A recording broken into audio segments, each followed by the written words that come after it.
합니다.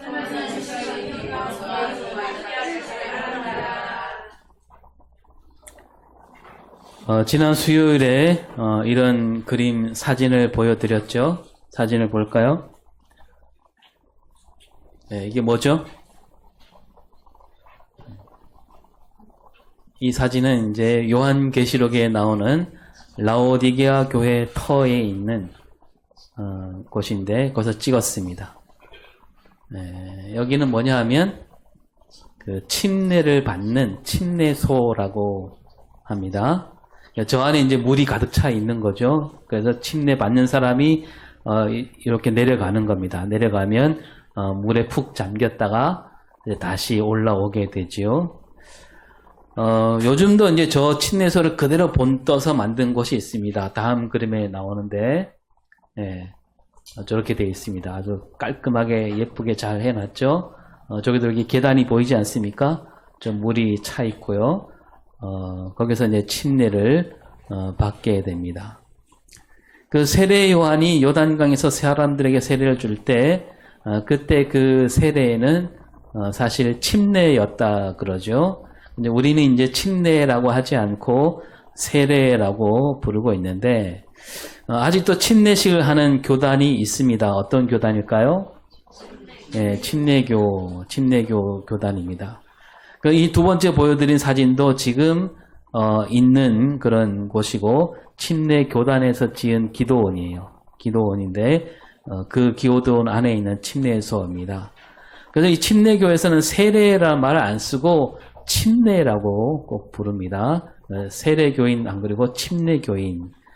성경도 우리랑 다 똑같아. 다 똑같이 쓰는데 세례라는 말이 나온 곳에 거기다가 침례로 바꿔서 쓰고 읽고 그럽니다.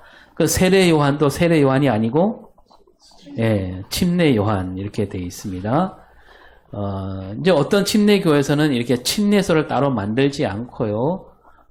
그 다음 보면 이렇게 이게 뭡니까? 지금 목욕탕처럼 만들어 놓고 저렇게 침례를 하기도 하고요. 또 어떤 교회는 그 다음에 저것도 안 되면 저렇게 하기도 합니다. 침례를 하고 있는 거예요. 또 어떤 교회에서는 성경에 있는 대로 강이나 바다에 가서 침례 예식을 치르기도 해요.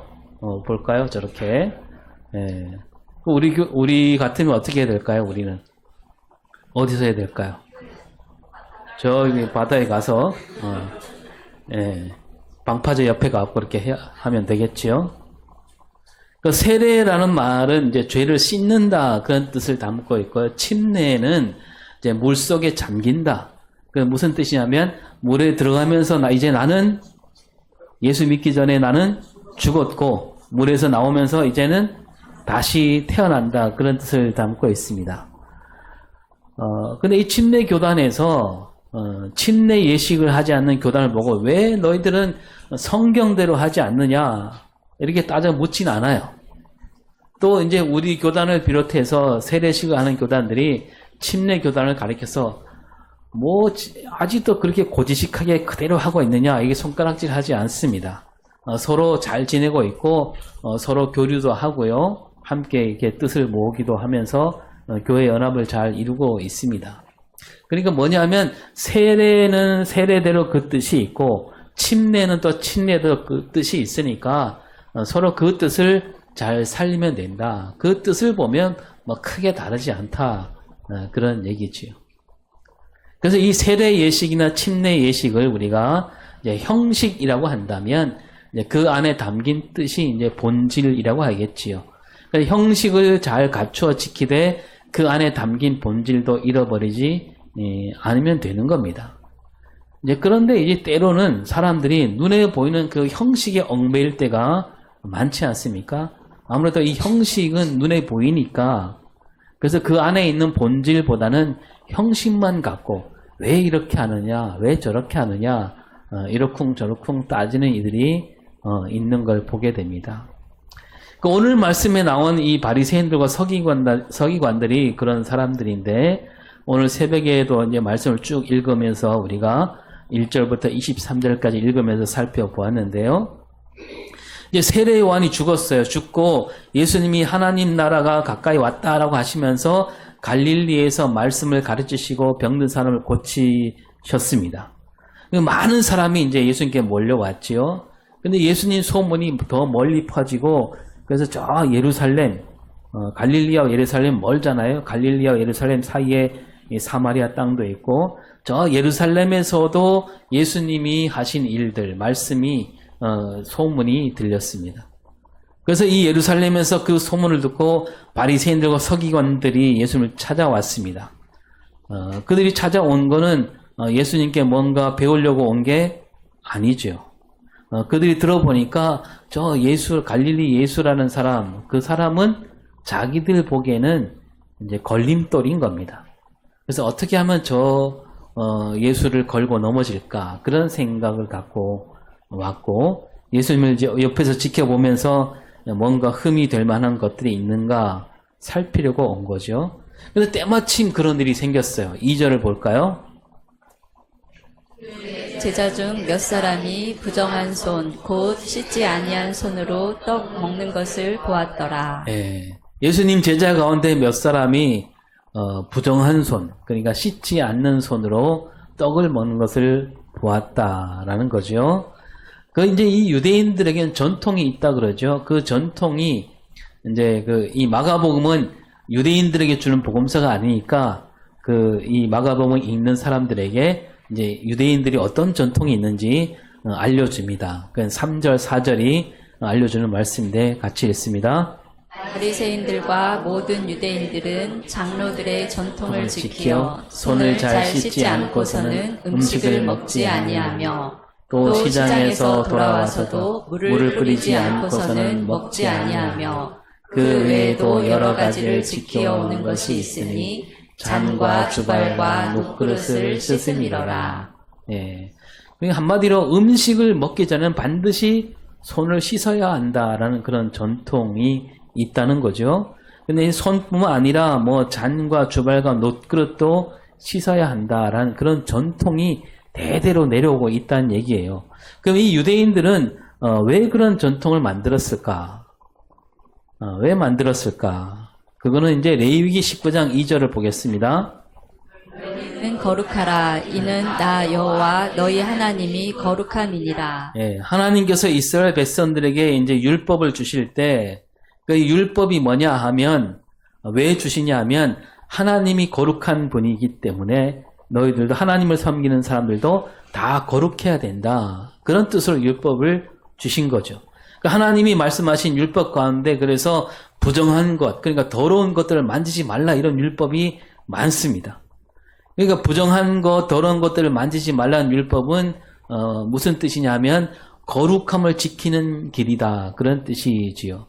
따라서 이 깨끗이 씻는 일은 사람이 살면서 또 만지지 않을 수가 없는 일들이 있잖아요. 그래서 이 깨끗이 씻는 일은 바로 거룩함을 지키는 일과 이렇게 맞닿아 있는 겁니다. 그 더러운 것, 깨끗한 것을 가려내고 깨끗이 씻도록 하는 율법, 그 율법에 덧붙여서 또 이런저런 여러 가지 전통을 만들었다는 겁니다. 이걸 통틀어서 뭐라고 하냐면 정결례 또는 정결법이라고 합니다.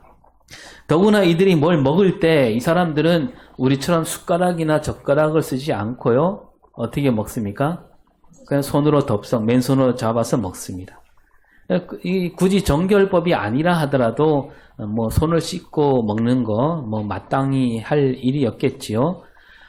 그래서 이 손을 씻고 뭐 잔과 주발과 녹그릇을 씻는 일, 사람들 많이 모인 곳에 갔다 와서 이렇게 씻는 게 뭐 나무랄 일은 아닙니다. 그런데 예수님이 오늘 이 바리새인들과 서기관들에게 뭐라고 말씀하시냐면 그 6절 앞자락에 보면 시작. 이사야가 너희 외식하는 자에 대하여 잘 예언하였도다. 그 바리새인들과 서기관들에게 뭐라고 말씀하시는 거예요? 너희는 어떤 사람들이다? 외식하는 자들이다. 저 옛날 이사야 선지자가 봤으면 바로 그런 말을 들을 사람들이다. 그거죠. 외식한다 이 말은 뭡니까? 겉으로만 그럴싸하게 꾸미어 산다는 뜻이죠. 예수님 왜 이렇게 말씀하셨을까? 왜 이렇게 세게 말씀하셨을까?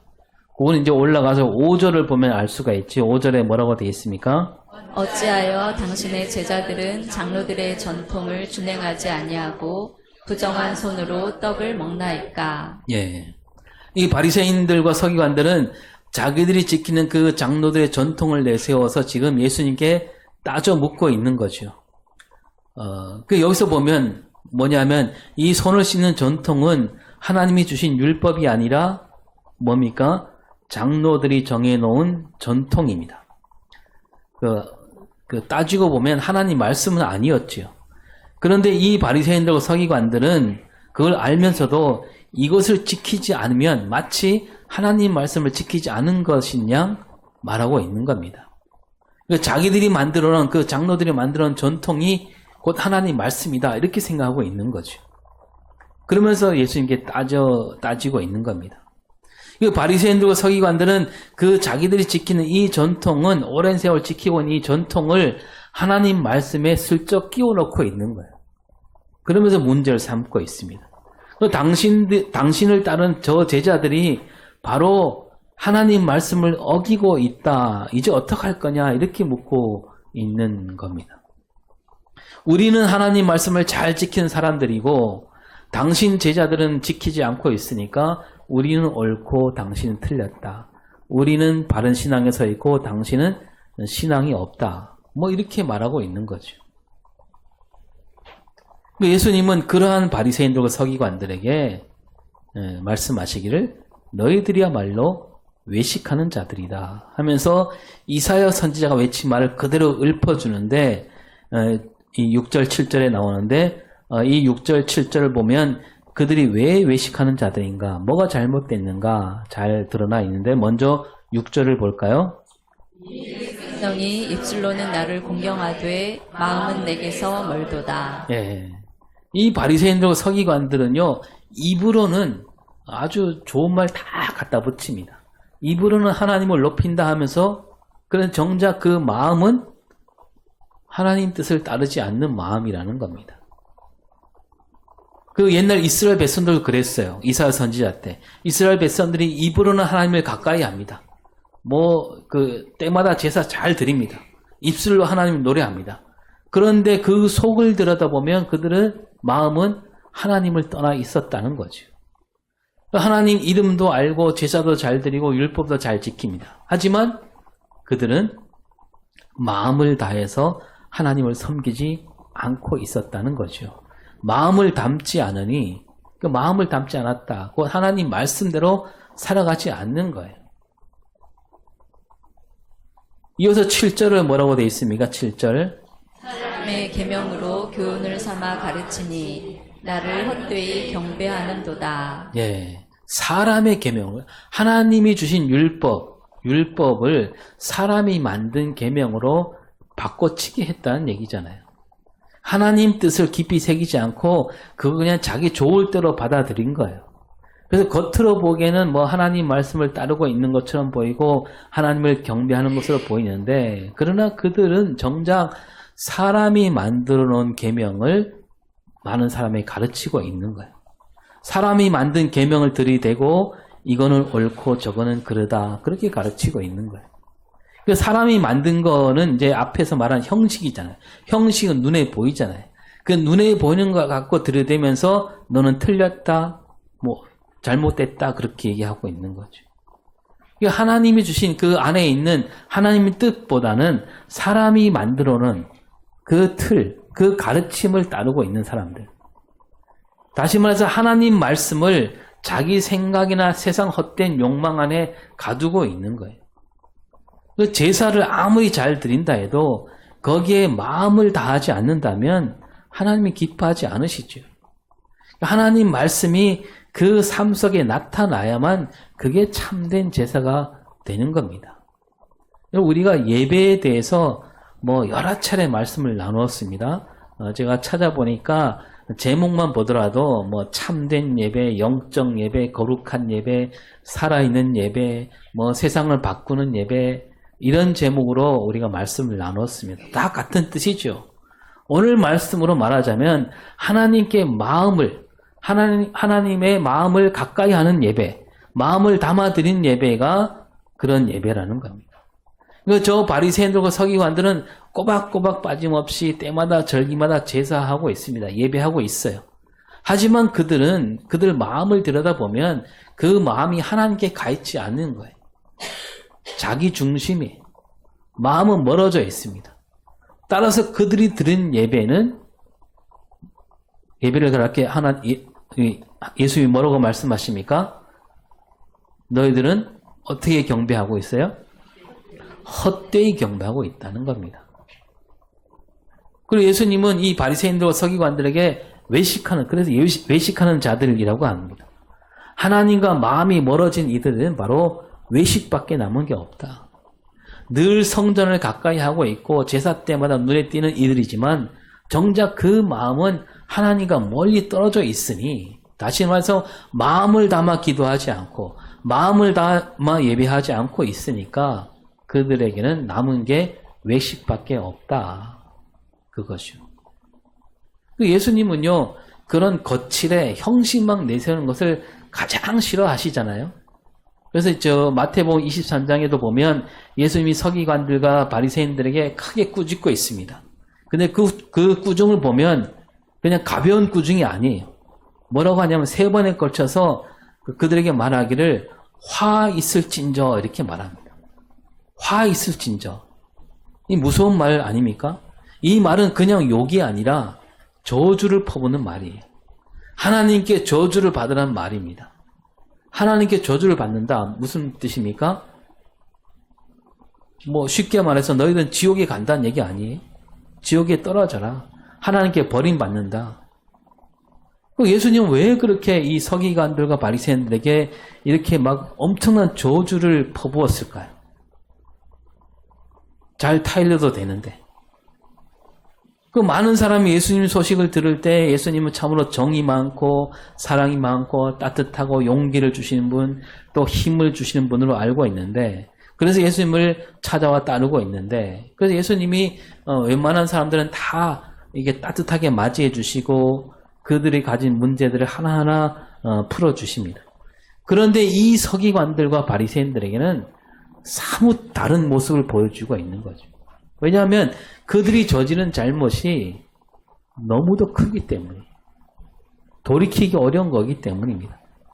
그래서 마태복음 23장 13절을 볼까요?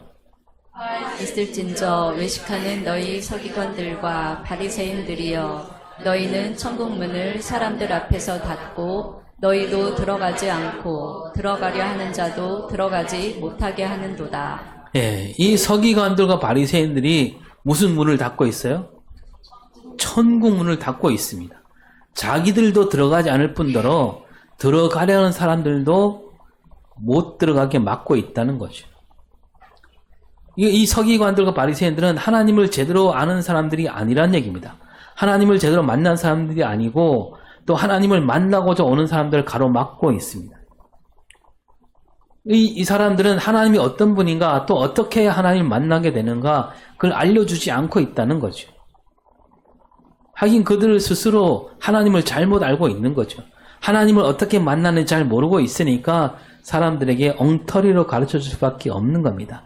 그런데 이 서기관들, 바리새인들은 누구냐면 지도자들이죠. 이 지도자들이 바로 서 있지 않으니까 예수님이 그들을 아주 따끔하게 엄청난 저주하는 말로 퍼붓고 계시는 겁니다. 지도자들이 잘못 가게 되면 많은 사람이 잘못된 길로 갈 수밖에 없는 거죠. 그래서 얼마나 이게 무섭고 큰일인가, 그렇게 알려주신 뜻에서 예수님은 그들에게 될 수 있는 한 가장 큰, 가장 험한 말로 말씀하고 있는 거죠. 그러니까 이 서기관들과 바리새인들은요, 그 삶과 신앙이 따로 떨어져 있습니다. 외식으로 가득 차 있습니다. 겉으로 볼 때는 멀쩡해 보이잖아요. 겉으로는 막 신앙이 좋은 것 같아요. 기도도 아주 잘합니다. 하루에 3번씩 기도하잖아요. 그래서 3번씩 기도하되 어디서 기도합니까? 골방에서 하지 않고 사람들이 누구나 볼 수 있는 아주 높은 곳에 올라가서, 또 그것도 안 보일까봐 어떻게 기도해요? 무릎 꿇고 하지 않고 두 손을 높이 들고 기도합니다. 그러면서 어떻게 기도하냐면 누가복음 18장 11절 12절에 시작. 하나님이여 나는 다른 사람들 곧 토색 불의 간음을 하는 자들과 같지 아니하고 이 세리와도 같지 아니함을 감사하나이다. 예, 그 다음. 나는 일해에 2번씩 금식하고 또 소득의 11조를 드리나이다. 예. 여기 무슨 기도입니까? 이게 자기를 드러내는 기도잖아요. 하나님이 이거 모르시겠어요? 이거 하는 거? 다 아시는데 굳이 소리내서 기도하는 거예요. 누구 들으라고? 사람들 들으라고. 내가 이 정도다. 그러니까 외식하는 기도죠. 예수님이 이러한 바리새인들은 결코 의롭다 하심 받지 못한다. 그들이 가진 신앙은 외식이다. 거칠애로 가득하다. 근데 사람들은 또 사람들은 눈에 보니 그거니까요. 그들을 보고 그들이 보는 거칠애를 보고 그들 앞에 와서 또 머리를 조아립니다. 그 많은 백성이 그걸 보면서 모름지기 신앙은 저래야 되는구나. 그렇게 살아가고 있는 거죠. 예수님이 그런 거를 도무지 그냥 넘기지 않으시고 저주를 퍼붓고 계시는 겁니다. 그 바울도 그 예수님 말씀을 받들어서 이렇게 말하죠. 디모데후서 3장 5절에 경건의 모양은 있으나 경건의 능력은 부인하니 이 같은 자들에게서 내가 돌아서라. 예, 이런 사람들이 계속 있는 거예요. 바울이 살았던 그 초대교 안에도 경건하게 보이긴 해요. 거룩하게 보입니다. 그러나 그 안에 능력이 없다는 거죠. 우리 기독교가 오랜 전통을 지니고 있습니다. 그러다 보니까요, 이런저런 형식들이 켜켜이 쌓여 있어요. 근데 그 형식들이 없을 수는 없잖아요. 다 있습니다. 근데 자칫하면 그 형식에 갇혀 그 안에 담긴 뜻, 마음을 잃어버리기가 쉽다는 거죠. 그래서 우리 개신교가 뭐냐면 그런 거칠애 뿐인 형식을 걷어낸 교회가 개신교회예요. 겉만 번지르한 교회를 바꾼 거죠. 중세시대 교회는 그야말로 이 외식과 거칠애가 가득한 교회였습니다. 교회 건물부터 그렇잖아요. 중세교회 보면 교회 건물이 어때요? 막 엄청 크고 하늘을 찌르고 나물 요만한 교회는 없어요. 다들 엄청난 큰 교회입니다. 천정도 엄청 높고. 네. 그래서 거기서는 말을 하면 어떻게 돼요? 말을 막 울려고 무슨 말인지 못 알아들어요. 네. 웅웅거려서 못 알아듣습니다. 그 정도 큰 성당을 지은 거죠. 그 교회 안에도 온갖 그림과 장식들, 막 또 사제들이 있는 옷도 막 치렁치렁하게 입고 있잖아요. 막 늘어뜨려서 입고요. 바닥을 쓸며 지나가잖아요. 뭐 큰 모자도 쓰고, 뭐 주교가 입는 옷과 모자가 다르고, 추기경, 교황 다 다르요. 앉는 의자도 다르고. 그게 다 뭡니까? 거칠애, 거칠애. 그래서 이런 거칠애를 차리느라고 사람들이 하나님 말씀을 제대로 듣지 못하게 했고 또 알리지 않고 있는 거죠. 그 거칠애에 가려서 예수님이 보이지 않았던 겁니다. 이 종교개혁자들이 그런 꼴을 보고 참을 수가 없어서 그래서 그것을 다 걷어치우게 되는 거죠. 그래야만 거기에 하나님 말씀이 보인다라는 게 종교개혁자들의 생각이었습니다. 그래서 새로운 교회를 만든 거죠. 개혁교회, 개신교회를 만든 겁니다. 그래서 이 개신교 예배당은요, 뾰족한 종탑 그런 거 세우지 않아요. 뭐 사제들이 따로 있는 거, 모자 그런 것도 없었고요. 근데 우리는 또 보면, 우리 한국교회를 보면 그 옛날 예배당 교회 건물이 다 어땠어요? 그 중세교회 비슷하게 흉내를 냈어요. 다들 뾰족뾰족하게 짓고 막 높이 짓고 그죠? 왜 그랬냐 하면 우리 한국 교회가 이제 교회가 막 성장할 때 이제 교회를 지으려고 보니까 어디의 모양을 본떠야 되겠습니까? 저 유럽에 있는 교회에 가서 본 거예요. 근데 그 유럽에는 종교개혁자들이 세운 교회 건물이 별로 없어요. 왜냐하면 그들은 건물이 중요하지 않기 때문에. 그럼 어떻게 했냐면 그 사람들이 떠난 성당에서 그냥 예배 드린 거예요. 성당에서. 근데 그걸 보고 교회는 저렇게 돼야 되는구나 해갖고 그대로 따라 지은 거죠. 그러나 개신교회는 교회 건물은 그렇게 지으면 안 되는 거죠. 그냥 말씀만 잘 들리면 되는 거예요. 예배에 대해서 말씀드렸는데 이 예배가 거칠이나 형식에 치우지 않도록 힘써야 됩니다. 그 마음에 담긴 예배. 그 마음이 담긴 예배는 어떤 예배일까요?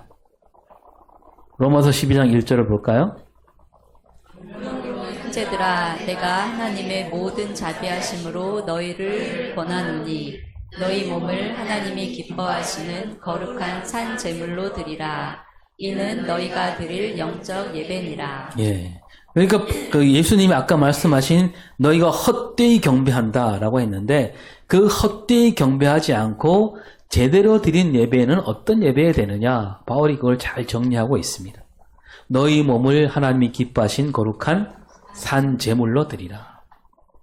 너희 몸을 제물로 드리라. 우리 몸을 제물로 삼아라 그런 뜻이 아니라 우리가 살아가는 삶이 중요하다는 겁니다. 우리 삶으로 예배 드리라는 겁니다. 예배가 따로 있는 게 아니고 우리 모든 삶이 예배가 되어야 된다는 겁니다. 우리가 지금 여기서 주일날 교회 와서 찬송 부르고 기도하고 설교 듣고 이것만 예배가 아니라는 거예요. 이것만 하면 다 됐다가 아닙니다. 함께 우리가 모여서 음식을 나눈 것도 예배고요. 서로 사는 이야기를 주고받는 일도 예배고 믿는 사람들께 서로 차 한잔 마신 것도 예배가 될 수 있고 살림살이도 예배가 될 수 있고 밭에 가거나 어장에 가서도 다 예배하는 마음이 있어야 된다는 거죠. 그게 바로 살아있는 예배고 영적 예배고 그렇게 살 때 우리가 드린 예배가 마음이 담긴 예배, 하나님이 기뻐하신 예배가 된다는 거죠. 그 삶이 뒷받침해주지 않은 예배는 하나님이 기뻐하지 않아요. 우리가 여러 차례 말씀 나눴지만 사무엘상 15장 22절을 볼까요? 여호와께서 번제와 다른 제사를 그의 목소리를 청종하는 것을 좋아하심 같이 좋아하시겠나이까. 순종이 제사보다 낫고 듣는 것이 순양의 기름보다 나으니. 네, 사울 왕이 제사 잘 드립니다. 제사는 아주 기가 막히게 잘 드려요. 제물도 잘 마련합니다. 가장 좋은 것을 갖고 와서 드립니다. 그런데 사울 왕이 드리는 제사는 하나님이 기뻐하지 않는다고 사무엘 선지자가 말하고 있는 거죠. 호세아 선지자가 이렇게 말하죠. 호세아 6장 6절에 나는 인애를 원하고 제사를 원하지 아니하며 번제보다 하나님을 아는 것을 원하노라. 그러니까 제사를 아무리 잘 드려봐야 그 삶 속에 하나님 말씀을 따라 살지 않는다면 그거는 하나님이 받으신 제사가 될 수 없다는 거잖아요. 사울이 드린 예배는 죽은 예배인 거예요. 이스라엘 백성들이 하나님께 드린 예배는 죽어있는 예배, 마음이 없는 예배라는 거죠. 오늘 우리가 이 말씀을 잘 받들어서 그리고 주일마다 예배 드리고 있는데 이 예배가 마음이 담긴 예배, 살아있는 예배가 되려면 이 예배가 삶으로 그대로 이어져야 되는 겁니다. 바울이 하나님이 기뻐하신 거룩한 산 제물로 드리려고 하는데 거룩한 삶을 살아야 된다는 얘기잖아요. 거룩한 삶을 살지 않으면 그 예배는 거룩한 예배가 될 수 없고 하나님께 드린 예배가 될 수 없는 겁니다. 그래서 로마서 12장 2절에 뭐라고 되어 있습니까? 너희는 이 세대를 본받지 말고 오직 마음을 새롭게 함으로 변화를 받아 하나님의 선하시고 기뻐하시고 온전하신 뜻이 무엇인지 분별하도록 하라. 딱 잘라 말하잖아요. 거룩한 삶이 뭐냐? 이 세대를 본받지 않는 삶. 여러분, 이 세대는 어떤 세대입니까? 그때로 거슬러 올라가면 로마 시대잖아요. 로마 시대는 어떻게 살았습니까? 사람들이 그 로마라는 힘 앞에 굽신거렸습니다. 로마가 섬기라는 그 신상 앞에 절합니다. 그래야 일자를 주고 먹을 것을 주는 거죠. 사람들이 말하기를 이 로마 제국은 끝나지 않을 거다. 영원할 거다. 그리고 어떤 사람들은 이 로마가 준 힘도 하나님이 주신 거 아니냐 이렇게 타협하는 거죠. 바울이 말하기를 그런 세대를 본받지 말라. 오늘 우리가 이 세대를 본받지 않도록 힘써야 됩니다. 오늘 이 세대는 물질로 얼룩진 세대 아닙니까? 사람들은 다 물질에 따라 움직이고 있어요. 돈이 있는 것에 어디든지 가고 돈 앞에서 모든 것을 내어주고 있고 돈 되는 일은 무슨 일이든 하고 돈으로 사람 마음을 사기도 하고 돈 때문에 서로 미워하고 싸우기도 하고 죽이기도 합니다. 이런 세대를 본받지 않도록 그렇게 살아갈 때 그렇게 사는 사람이 예배할 때 그 예배가 진짜 참된 예배가 되는 겁니다. 그리고 마음을 새롭게 하라. 날마다 마음을 새롭게 할 수 있어야 된다는 거죠. 그러니까 우리가 날마다 손을 씻고 세수를 하듯이 마음을 그렇게 씻어내야 한다는 거죠. 씻지 않으면 금세 더러워지잖아요. 그러니까 아까 그 바리새인과 서기관들이 손을 씻지 않은 것 같고 뭐라고 했는데 그들은 손을 씻을지언정 마음을 씻지 않은 거예요. 속을 비워내지 않은 겁니다. 우리가 세상 한가운데 살아가고 있기 때문에 세상 먼지, 세상 때가 우리 마음에 쌓일 수밖에 없기 때문에 우리 날마다 씻어내야 되는 거죠. 그리고 변화를 받아라. 하나님 주신 변화. 그리고 선하시고 기뻐하시고 온전하신 뜻이 무엇인지 분별하도록 하라. 하나님 보시기에 선한 게 뭐냐? 내가 보기에 좋은 게 아니라 하나님 보시기에 좋은 거. 하나님이 기뻐하신 일. 그 하나님 말씀을 따를 때 거기에 참된 예배가 있다는 겁니다. 오늘 우리도 이 말씀을 받들어서 우리가 늘 마음을 담은 예배, 살아있는 예배, 거룩한 예배, 참된 예배가 될 수 있기를 바랍니다. 그래서 우리 가정에서, 우리 일터에서, 또 우리 이웃과 살아갈 때 하나님 뜻이 무엇인가 늘 헤아리며 살아가는, 그래서 아직 믿지 않은 우리 가족들이나 믿지 않은 이웃들이 우리가 살아가는 것을 보고 아, 저게 하나님을 믿는 사람들의 사는 모습이구나. 그런 신앙을 갖게 하는 그런 역사를 이룰 수 있어야 되겠습니다. 여러분, 예배는 수단이 돼서는 안 되는 거예요. 예배 잘 드리고 예배 빠지지 않고 꼬박꼬박 드리면 무슨 좋은 일이 생기겠지. 이런 마음으로 드리는 게 아니라 하나님 말씀을 따라서 내가 이 한 주간도 올바로 살아야 되겠구나. 그래서 하나님 뜻으로 살기를 힘쓰는 그런 삶으로 이어지는 예배, 그런 예배로 나아가는 저와 여러분이 될 수 있기를 바랍니다. 기도하겠습니다. 하나님, 우리가 형식과 거칠에 매이지 않도록